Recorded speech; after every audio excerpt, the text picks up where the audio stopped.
Why do wolves howl?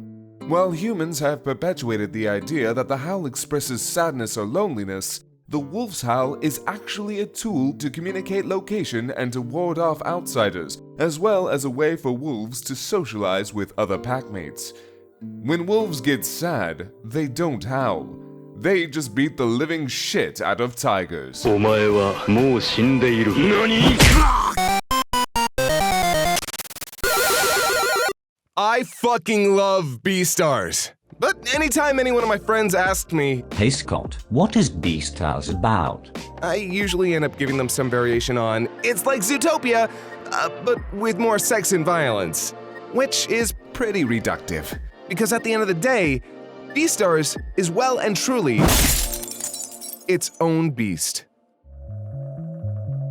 Beastars is a story about murder, society, the biological instincts that drive the characters within, and their struggle to reconcile the wants and needs of their very biology against the social constructs that keep the world running, their own individual sense of morality, and the dangers of unabashedly embracing the id. TLDR, this sad wolf desperately wants to give this fuck rabbit his high-quality wolf meat. But he also can't tell if he's just horny or vorny. And she's too busy either dodging mattresses or wearing them out to notice. Also, there's an emo deer who sucks at social distancing that complicates everything. Hyper-hormonal brainchild of award-winning mangaka and proud chickenhead Haruhi Itagaki, Beastars has been running since 2016 and weekly shonen champion. And yes, Beastars is a shonen, so was Fist of the North Star.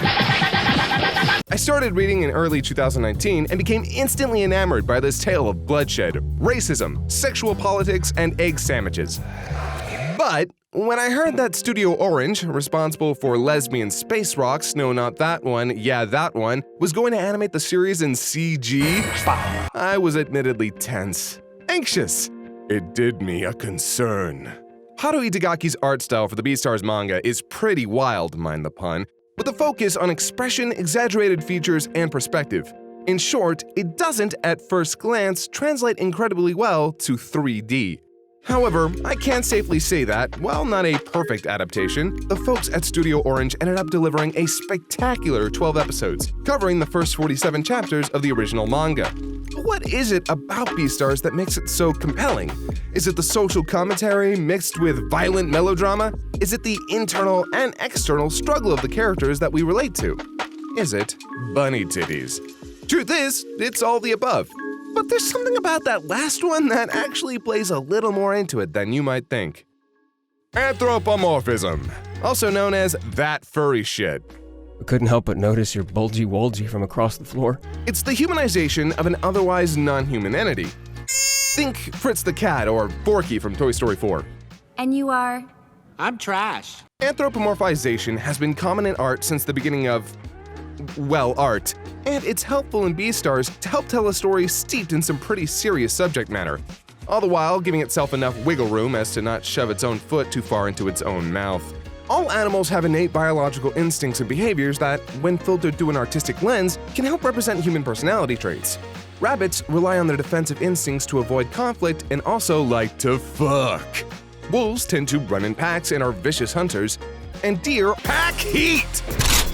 And that's one of the reasons Beastars works so well. Its characters, from the get-go, give you a solid conceptual idea of their personalities the moment you lay eyes on them. Because you know that dog goes bark, cat goes meow, and rabbit goes down.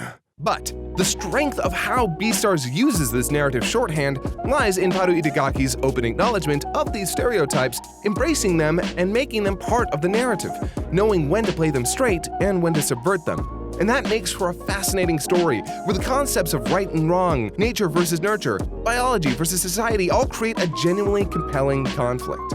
Hell, while the series opens with a murder, the first 2/3 of the anime's first season is all about how these hormonal, frustrated teenagers interact and inhabit a world where such acts are not only commonplace, they're expected.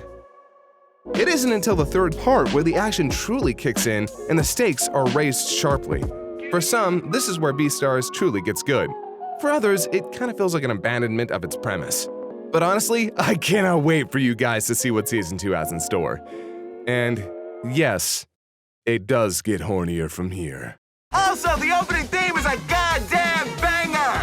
And And speaking of Studio Orange, while it's true that the story of Beastars is phenomenal and the characters and their conflicts play into that greatly, it's impossible to ignore the sheer amount of craft and talent that went into the anime's production. The soundtrack is one of my favorites in years. The storyboarding and cinematography are top fucking tier, and while the CG can be a little bit stiff at points, it's a frankly gorgeous looking series, and you just know that Season 2 is only going to look better come 2021.